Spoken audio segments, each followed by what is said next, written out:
Le poids bambara, que certains appellent ploro, n'est pas connu à Daloa, dans l'ouest de la Côte d'Ivoire.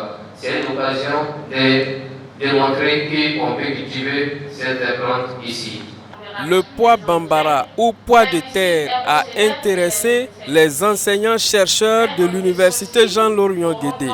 Avec pour nom scientifique Vigna subterranea L, le pois bambara est une légumineuse qui est principalement cultivée en Afrique subsaharienne. C'est pourquoi les enseignants-chercheurs de l'université Jean-Laurion Guédé ont entrepris une thèse de doctorat de recherche avec pour thème caractérisation moléculaire et phénotypique des bactéries associatives isolées des nodules du pois bambara Vigna subterranea.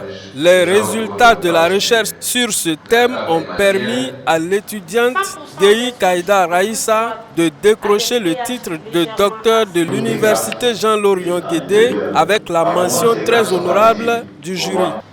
Mademoiselle Dei Nassé Kaïda Raïssa.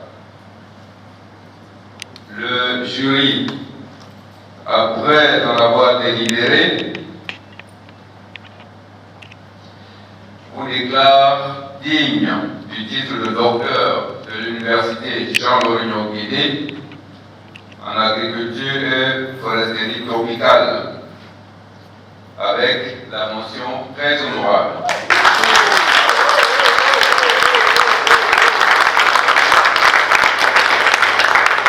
La candidate a présenté un travail impressionnant, n'est-ce pas? Et on voit qu'il y a des résultats assez intéressants qui ont fait l'objet de publications dans des revues scientifiques de qualité. Et il y a encore beaucoup de publications qui sont attendues de cette thèse-là. Le champ qui porte précisément sur, on va dire, comment enrichir les sols, comment fertiliser les sols autrement que par l'usage des engrais chimiques. Et là, d'après ce qu'elle a présenté, il y a de belles perspectives. Donc c'est un travail intéressant. Mademoiselle Dei Raïssa, qui est actuellement docteur de l'université Jean-Laurion Guédé, a travaillé sur la caractérisation de la biologie moléculaire et phénotypique des bactéries endophytes et symbiotiques isolées des nodules des Vigna subterranées qu'on appelle fongio. En Djoula, on appelle Tigankuru, il y en a qui appellent ploro. C'est une plante légumineuse alimentaire, fourragère, qui a plusieurs atouts, mais cultivée que dans le nord de la Côte d'Ivoire. Nous avons démontré à partir de ces travaux que cette spéculation peut se réaliser à Daloa, à Man et partout en Côte d'Ivoire.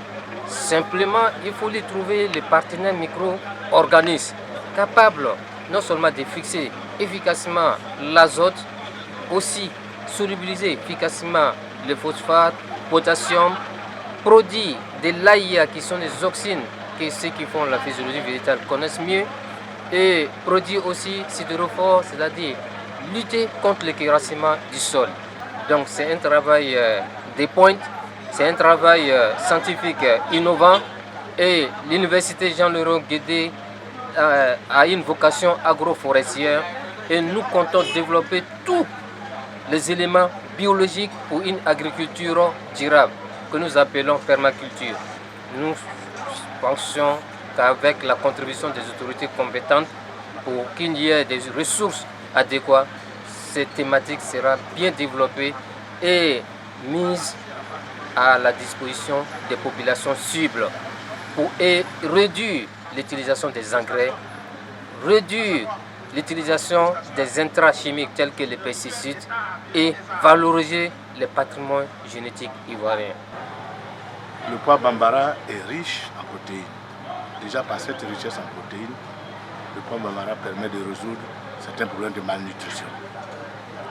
Le pois bambara ensuite, de par les nodules et les bactéries qui le colonisent, permet d'enrichir le sol en azote. De ce point-là déjà, j'ai eu à le dire dans mon rapport, ça permet de résoudre un problème de conflit foncier en fertilisant le plus tôt possible le sol. Ça vous permet, en un laps de temps, de revenir sur votre terre que vous avez eu à cultiver il y a 1 ou 2 ans? Mon travail a consisté à isoler des nodules du pois bambara, des bactéries qui sont capables de contribuer à la fertilisation du sol et à augmenter la productivité de cette légumineuse d'ailleurs qui est marginalisée dans notre société, pourtant elle est d'origine ouest africaine. L'un des objectifs était de promouvoir la culture de cette légumineuse et au vu des résultats obtenus, nous pouvons dire aux décideurs et même aux agriculteurs de cultiver le pois bambara parce que la plante déjà contribue à fertiliser le sol et les graines obtenues sont très riches en protéines, la même qualité que la caséine de l'œuf et des protéines animales. C'est pourquoi nous recommandons vivement à la culture de cette légumineuse dans la région de l'ouest de la Côte d'Ivoire. Mes premiers remerciements vont à l'endroit de mon encadreur, mon directeur de thèse, que j'ai nommé professeur Konaté Ibrahim. Je lui dis merci parce qu'il a cru en moi, il a été patient et avec une pédagogie, il m'a accompagné jusqu'au terme de ce travail.